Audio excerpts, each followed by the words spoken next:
podcast is part of the Sports Social Podcast Network. Achtung Millwall is the #1 Millwall podcast, and we're proud to support the wonderful Lions Food Hub. In fact, all of our advertising profits are donated to them. Why not visit the link in our X account if you're able to make a donation? Or, if you prefer, why not pick up an Achtung Millwall t-shirt from the excellent No One Likes Us clothing site, noonelikesus.co.uk. At least £8 from every sale is donated to the Food Hub. Achtung Millwall, No One Likes Us clothing, and the Lions Food Hub, supporting families in the SE16 area.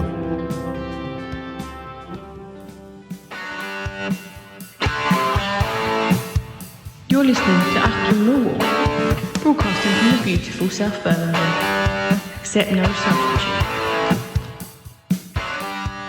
Hello dear listeners, welcome to a special edition of Achtung Millwall to mark the passing this week of one of our former managers, Gordon Jago, MBE, I see on the Southwark News Report, who's passed away in the USA this week. Joining me to remember one of our more impactful and I would suggest visionary managers, and possibly a man out of time slightly, but joining me is regular contributor to the show, John Rankin. Welcome to the show, John. Hi Nick, afternoon. Hello listeners. Would you agree, a visionary manager, slightly out of his time, I would say, Gordon Jago, John? Absolutely, and the evidence for that is as follows. Gordon Jago brought a chap with him to the Den called Romark. Now, Romark was a head doctor, but the reason he brought him was to give the guys positive visualisation and feel positive about the club and about themselves and about their playing ability. Romark is at every club now. Every there's a Romark. Golfers, all sportsmen. It's all about. They call it manifestation. I manifested that shot, but it's visualisation. And what Romark people like Trevor Lee to do, which we'll come on to later. I'm sure we'll talk about Trevor Lee. Is he got him to guys scoring goals. And the press got hold of it and said, Millwall have got like Yuri Geller down at the Den, called Romark. And he famously put a spell on Crystal Palace, who I think got relegated that season or something happened to him. But he was actually a sports psychologist, which is what you would say. Very, you're right. He was a TV... Well, I said, a bit like Darren Brown from more modern listeners. He was a bit like that. It wasn't magic; it was psychology, effectively.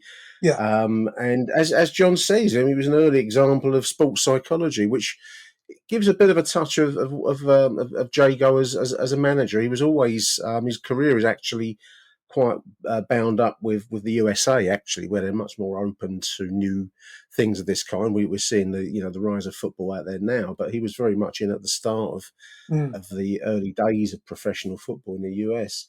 But from a Millwall point of view, he joined us as a manager. Let me just run back, because he was a player. He was born in Poplar, John, 1932. He's passed away this week at the age of 92, so he's had a good innings, listeners. Yep. Very good innings, 92.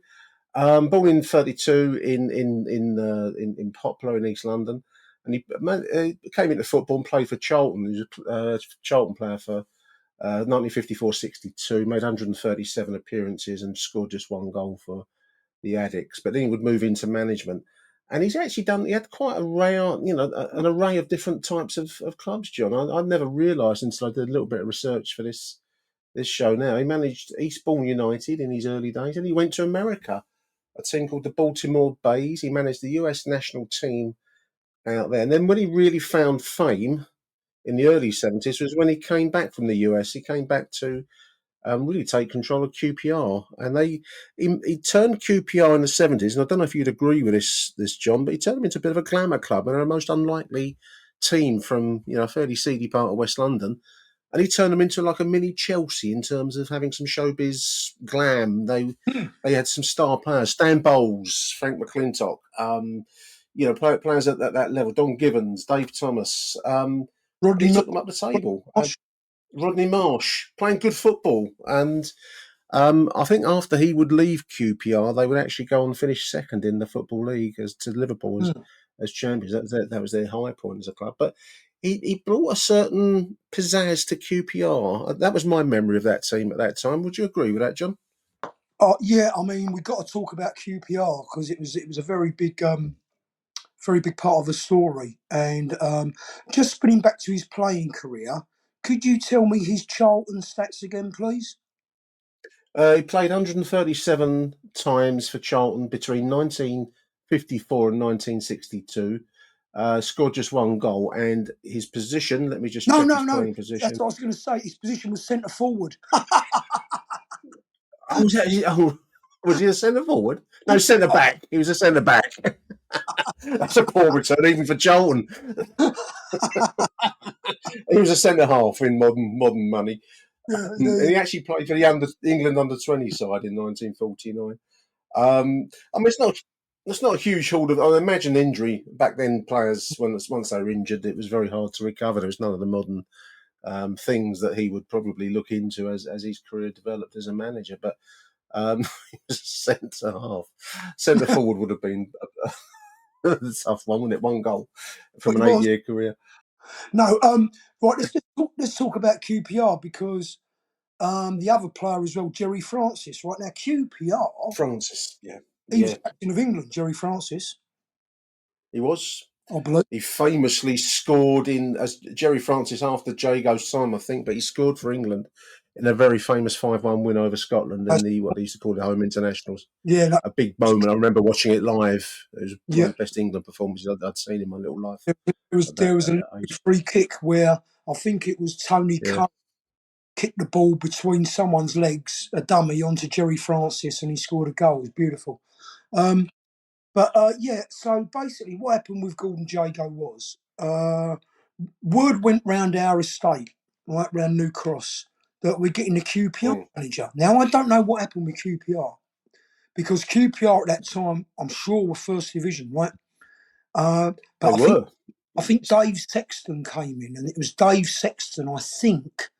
You know, I might be well wrong here because I'm going from memory. I've made no notes. I've got no research. I'm not looking at Wikipedia. This is pure age 10 memory here. So I think QPR fancied it, and they got rid of Jago and brought in Dave Sexton. And Jago's famous quotes were, now he was leaving a team that had, I think, Terry Venables in it, John Hollins. Yes. Well, Bowles we've mentioned, Don Givens. These are big names at the time. Skillful players. Dave Thomas. Yeah. McClintock. These were players, to put it into a modern day context for our listeners now. I mean, Stan Bowles, who would you compare him to now? I mean, he's like I suppose you could talk about the likes of Jack Grealish, players of that kind. He was a very skillful man on the ball, wasn't he, Bowles? And a great pass of the ball. Yeah. I mean, these were major names at the time in the early 70s, John. Big names, and they were a big team, QPR. And Jago's coming to Millwall, and he did this famous quote, and he said, "I've seen more stars at Millwall than I've at QPR." And this wag said, "Yeah, if you don't pull your finger out, you'll be seeing more stars at Millwall as well." It was I mean, it was a big news. I remember we were struggling. We're going to go to 1974-75, listeners, and it was on the last days of Benny Fenton, and we were struggling. We were at the wrong end of the second division, as it was called back then. And the Paul decided that Benny Fenton would have to go. He'd been in place for some 8, I think maybe even 9 years, Benny. This was a big story back then. Managers didn't really change that often in the early 70s, John. Not Millwall. And not Millwall. And I do remember the evening news headlines, Jago moves into the den. There's a big bold splash on the back page. And it was a big story. It was a glamour story, as you say. It was major news. It was major news because you had this team called QPR who were like Arsenal, right? The equivalent of Arsenal. Yeah. And, they had brilliant, they were a real flair team. Liverpool ground out wins. Liverpool were a great team. They played passing football, but QPR was sort of like cavalier players like Stan Bowles. Attacking football. That's right. That's how they made their name. Yeah, it really was. QPR were a good team, great to watch. They were like Brazil, you know what I mean? And all of a sudden, oh, Gordon Jago's coming to the Den. What's gone on there? So he brought with him Tony Hazel, I think, who was a very good player. He'd be a CDM now, Tony Hazel. He was like a I left suppose you would. Yeah, half, yeah. very hard, very good player, massive shot on him. And it was all like, wow, Gordon Jago's coming to Den. Now, I met Gordon Jago as a boy quite a few times because I worked at the Den. Mr. Henley, Peter Henley's dad, and I've actually got Mr. Henley's Millwall tie-pin in the office here because Peter, his son, sent it to me recently. Mr. Henley, salesman, and Peter, his son, was in my class, and so I used to do summer jobs, worked all summer at Millwall, and that's when I bumped into Gordon Jago, 75. Right. Yeah, 1975. Yeah. I cleaned Well, he joined us in the very late part of 74. That's it. Just to fill in the story for listeners, 74, 75, he wasn't able to save us from relegation to the third division, which is really where his story probably begins. But he would bring in players like you've mentioned, Tony Hazel, John. Mm-hmm. He would various. I mean, also probably the pick of the bunch he brought in was Ray Evans, fullback. Just looking at some of the signings he made in that early period. Some worked, some didn't work so much. 74, 75, we've signed Phil Summerall, a striker that struggled to score goals. He'd been around the track a few times. Was not a popular man at the Den, but we failed really to get the goals that would keep us up, and Phil Summerall was coming in as a striker, didn't really succeed. Ray Goddard will go on to be a great goalkeeper for us in due course. He came in from Orient. John Moore, another name I'm picking out here, came from Bristol, a good fullback. Tony Hazel, John has mentioned already, he was like a very squat kind of midfielder come defender almost. I mean, he was central defensive midfielder would be, as John's described it. And then a really classy fullback in Ray Evans, who could hit a dead ball and would go on to hit dead balls in our subsequent seasons, particularly one against Chelsea that you can still see on YouTube. He was unable to save us from relegation 74, 75, but the Gordon Jago story would really take hold in the following season, the promotion season of 75, 76, John, which is a season that I well remember because I started going in 72, and it was the first season really where I'd seen success. About 3 years into following Millwall, and it'd been like relentless misery apart from the first couple of games. And then we would be promoted in great style from the third division, as it was called in those League One, I suppose kids would call it now. Yeah, signing in players like Terry Brisley. I'm just looking at some of the names here. We've mentioned Tony Hayes already. Terry Brisley, Trevor Lee, and Phil Walker. We've covered a good few times. Coming in from non-league, Epsom and Ewell, John. Can you imagine signing two non-league players and sticking them straight into the first team, even in League One? John Seasman would sign towards the end of 75, 76. And a couple of other players here. Terry Shanahan, I remember very well, very dark set eyes, and Barry Fairbrother from Orient. 75, 76 was a fabulous season to be a youngster at Millwall, John. It was. It was great. It was a hot summer as well that year. It was good times. The long summer drought that your parents or your grandparents now, I suppose, will talk about, kids. And it was just like endless warm days, and especially as the season got to its business sections of April 76. There's some wonderful games. The story of the season was that we started it fairly badly. In truth, the Gordon Jago story at this point hadn't been terribly successful, in all honesty. But as the season wore along, particularly from Christmas 1975 onwards, we found form. Some of the players that I've mentioned already and John's mentioned started to really come good, and we would go unbeaten. We were actually mid-table at Christmas in 1975. We had 2 games in a week. We actually played Crystal Palace 3 times in a week, who were managed at that time by a very flamboyant, mouthy manager called Malcolm Allison. Yeah, Malcolm. Kids, Google him on the internet. Yeah. And he was given, John, wasn't he, to wearing flamboyant fedora hats. Do you remember his hat that he would wear and cigar? Yeah, I mean, great days. I mean, just to talk about Gordon Jago and to put it in context. So there we were, Millwall, I mean, blimey, we weren't doing well. We were running out of ideas. No, we're mid-table. Just looking at the stats here, we were 13th in Division 3 on the 6th of December 1975. We got beat by Cardiff at home. Yeah, there was like, And I've got to be honest with you, at that point, promotion didn't look like an option, John, did it? no, I mean, just going back to the previous season when you know, when I started going, really, is when Holland, Johan Cruyff took Holland to the World Cup. Yeah. Was when I started going to Millwall, and Yeah. you had football was a game of contrast because you had the beautiful football being played, you know, on the continent, and England as a whole, we were losing our way. We didn't qualify for the World Cup, the national team, No. and our football was shit. To be honest with you, It was very dire, wasn't it, at that time? Yeah. it was crap football, right? It was lump ball. It was, you know, the defenders would just, the left and right back would just hoof the ball up the middle of the pitch, centre forward to try and get his nut on it, knock it down and have a shot. And it was just muddy pitches, load of shit, basically. And you look at continental football, the likes of Italy and Holland and Germany were playing this technical football, passing, exciting. It was beautiful to watch. It was wonderful. And I mean, I'm not talking about Neil Harris lump ball. I'm talking about, you know, I'm talking about proper, desperate football. You know, just basic kick the ball and charge, you know. It's like That was the style of the times, though, wasn't it? The pitches and the balls, everything lent itself to that. Achtung, Millwall.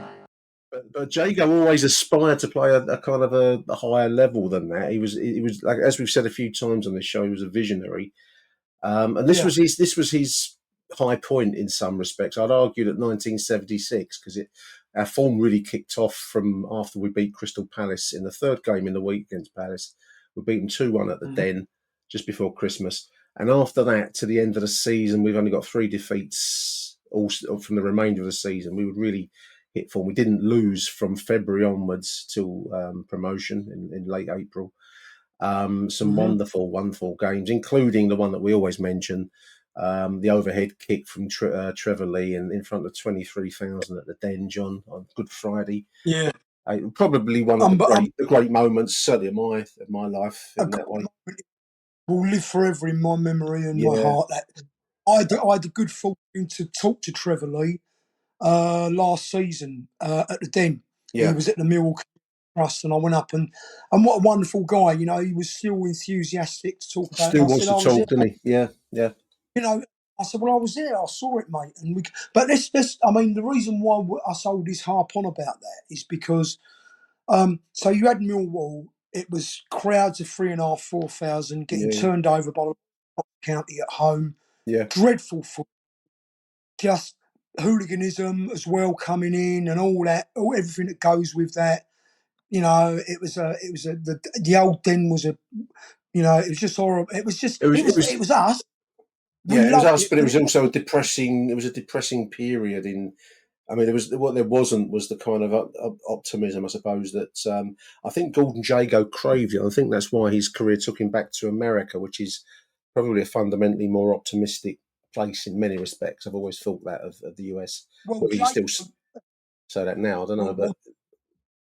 Well, exactly. But I mean, Jago fell out with the crowd. It was never going to be a long-term thing with Jago at Millwall because there was a famous incident when they invited the crowd. They invited F Troop and Treatment onto the pitch to talk to Gordon Jago, and he tried to give him a telling off, and they basically told him to do one, you know.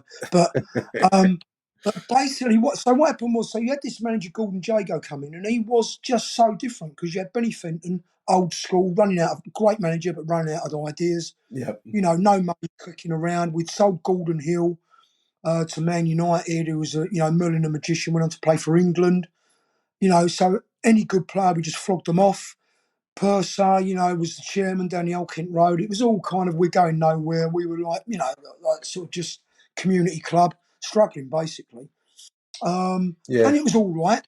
But like all football supporters, we wanted more. Gordon Jago came in and he started doing all this, interesting football, passing the ball. I remember,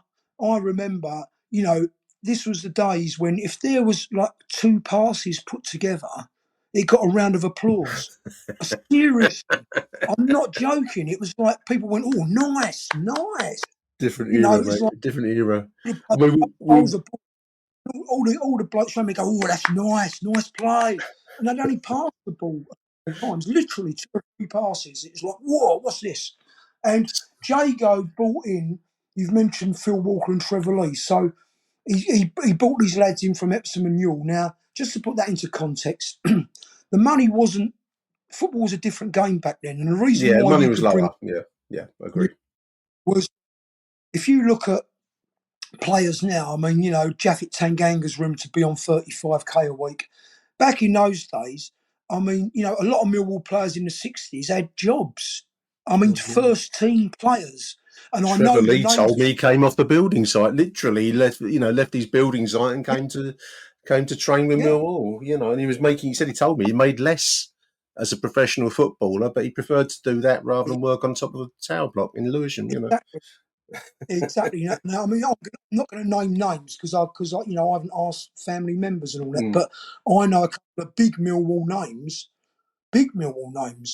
that worked in other industries whilst they were playing for Millwall yeah, to make up their money. different So you could, times.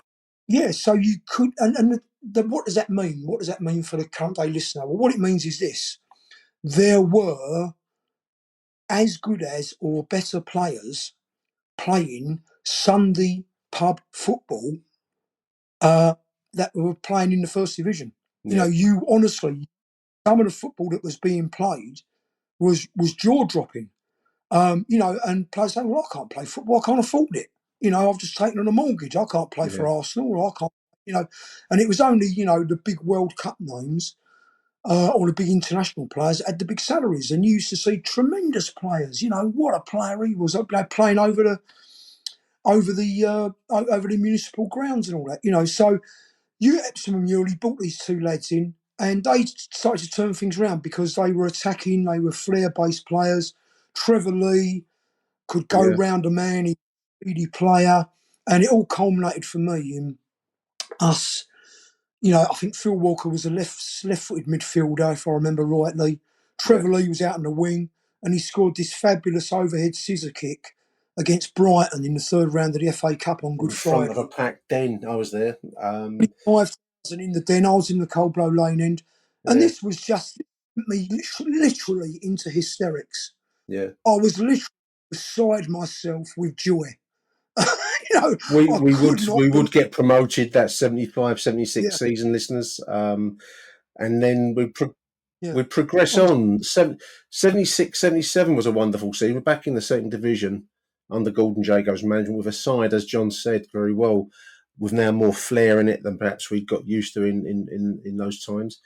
And probably the high point came quite early in the season, which would be the likes of victories over Chelsea, which is available on YouTube, 3-0 win at the Den. yeah, Other games I can remember is I'm looking at the list. We beat Hereford 4-2, Luton Town successive 4-2 wins in successive weeks. And the football was really, really good to watch. It would tail off. We would finish 76, 77 in mid-table position, 10th, which is not a bad result for a Millwall team, especially at that time. Top scorer there was John Seasman, who was a great player, also signed by Gordon Jago. yep, Johnny Seasman, 16 goals from 46 appearances. But we finished 76, 77, in my opinion, with a strong degree of hope and optimism for the season. Where the wheel started to come off a little was the following campaign, 77, 78 would finish with the departure in the end of Gordon Jago. And this was where initially we had the contacts, I think, from the infamous BBC Panorama programme, which is the consequence of which I think we still live with. yep, And I know it's the identity of the club, and as John said, the F Troop treatment and the halfway line was the title of it. But we've never quite shaken. It was the moment where, in my opinion, and I remain convinced of this, the moment where in the national consciousness, the name of Millwall FC became inextricably linked as the football hooligan club of football. The fact was, John, you and I know this, and I think everyone of our age will know it. Every club had their firm. Everyone had their little teams that would go Yeah. around, and everyone would debate who was the best and who was the worst. Not going to get into any of that, but this was the moment, and the BBC stitched us up, as they've stitched us up many times over the years. But that was the moment, I think, where we probably had it a nail put into us a little bit, which we've never quite shaken off, in my opinion. Would you agree with that? I would, and what I would add is that, okay, before that Panorama programme, you know, I remember my uncles saying, "Oh, Newcastle are coming down. We had a good tear up with them last time. I bet there'd be a fight outside the Coach and Horses, right?" And And there there was, probably would have been as well. and they said there used to be fist fights, right? And Yeah. then they'd have a drink together. So it was all this kind of weird. Let's have a Yeah, punch up, it was and a then weird mixed up thing, yeah, wasn't it? It was odd. Yeah, working agree. class, you know, let's have a punch up, and then let's have a pint. Now, I was chatting down here to a Millwall mate of mine in Bexhill, and he said, "Oh, I found it quite frightening," he said, "as a Yeah, boy, going in Millwall Crystal Palace and hearing the thud of, you know, of the fist landing. Like, it's quite a frightening thing for a young boy." And I it said, would shake you up. Yeah, yeah. "Yeah, it wasn't, you know, like a lot of the kids now at the den, they glamorise all this. Let me tell you, it was scary, right?" Mm. But then what happened was the Panorama programme came out, and also there were a couple of football deaths, and this is where it turned very dark. West Ham, right? Yeah. There was So, one at New and a, Cross. yeah, and a kid got thrown under the trains, Yeah, and it I was at the station that night. I didn't um, see it. I didn't know about it, but a train, 'cause the way New Cross Station is, listeners, it's got multi platforms, and a train. I think West Ham were playing at Charlton. I think they were all coming back from Charlton. It pulled into New Cross, and of course, Millwall played the same night. And this tragic incident took place where a kid, back in those times, you had slammed doors. You go in out the wrong side of the train, and that's what happened. I think the boy's name was Ian Pratt. I think it was Ian Pratt. but And yeah, he died. But there were others as well, John, and it was the dark side of it. I think it was the beginning of what you might call the descent into the mid '80s, where it would all finish up in tragedy upon tragedy. Um, I mean, I think what you got to say with Gordon Jago was he was very well intentioned, if somewhat naive. I think he probably found his true calling in America, for the reason that I mean it, because he had ideas to rename the football club. He want to call us Lewisham FC or Lewisham yeah, United or something. Rename yeah, Coldblow Lane. Did you remember that one? He was going to call it Montego Avenue or Sunshine yeah. Avenue or something. That ridiculous, but I mean, see, he was never. He was. It was always kind of, wow, we got Gordon Jago. Now, when I met Gordon Jago, Yeah. he had him, and there was a guy called Harry Groves, right? I'm sure it was Harry Groves, who was kind of like Steve Kavanagh, you know, like Steve Gallagher, Mm, CEO.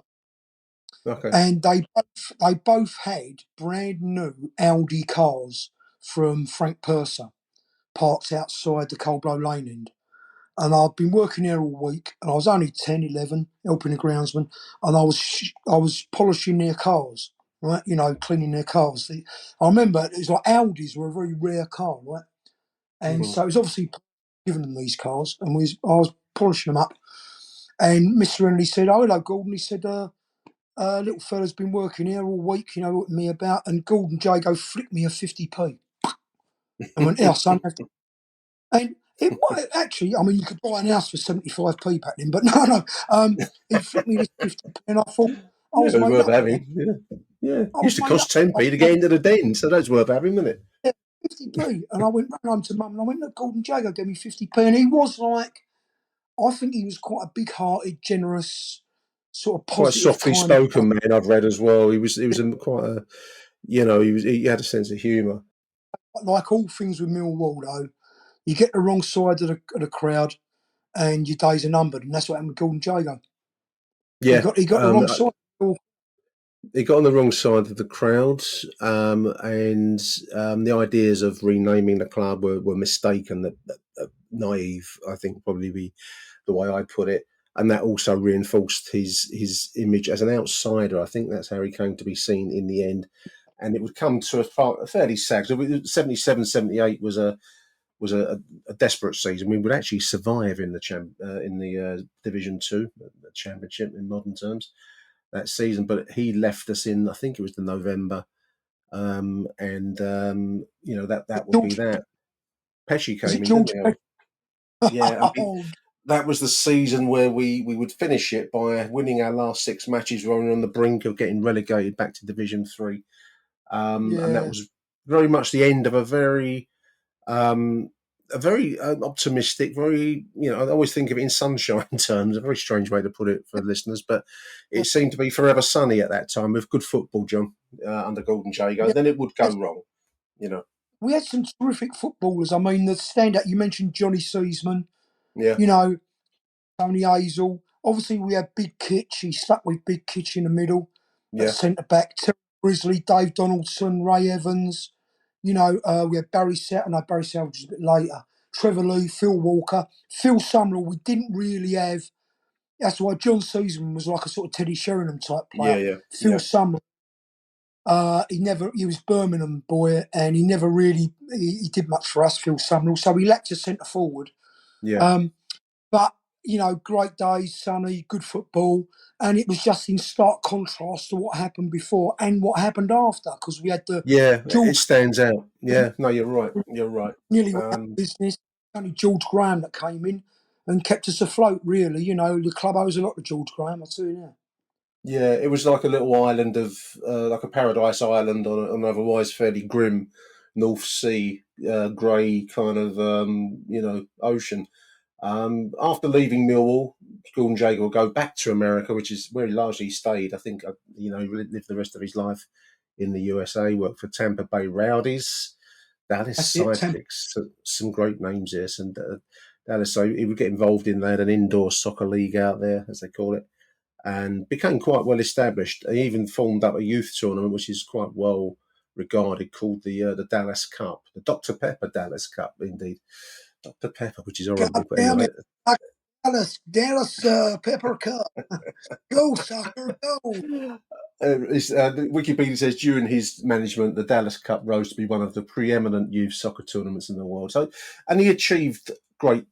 He won championships out with various teams. The indoor soccer league, he won a championship with Dallas, the Dallas Sidekicks, and others, the Tampa Bay Rowdies. So, he went on to some success in the USA, which is where he stayed. He became a member of the Order of the British Empire for his services to football in 2006. And he's got into their Hall of Fame, which we don't really do. We don't really have a Hall of Fame in this country, I'm pleased to say personally. But he's in the US Major League Hall of Fame. And he lived there with his wife, who passed away in 2014. And now, obviously, aged 92. In Dallas, on July the 4th, Independence Day. Gordon passed away aged 92.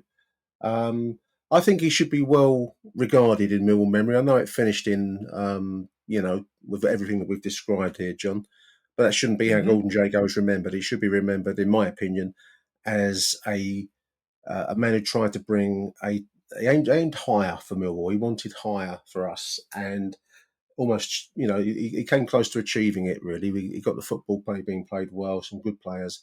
And I, for one, will be forever grateful for the season of 75-76. And then those games against the likes of Chelsea and others, where we really turned it on. And I think it should be well remembered in Millwall history, in my opinion. Gordon Jago, 1932 to 2025. Rest in peace, Gordon Jago. Now, our best wishes and condolences to his family if they should hear this show in the US. He remains well remembered at Millwall. Right, a great in Millwall history. Well done, Gordon.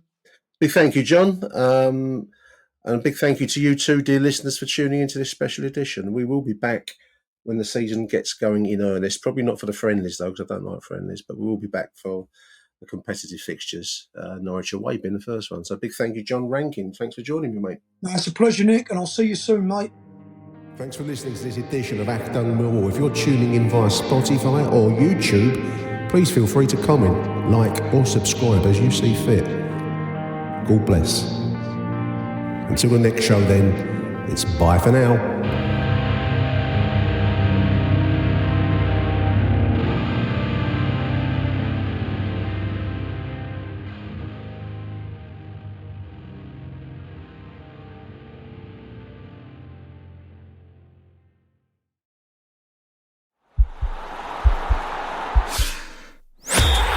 podcast is part of the Sports Social Podcast Network.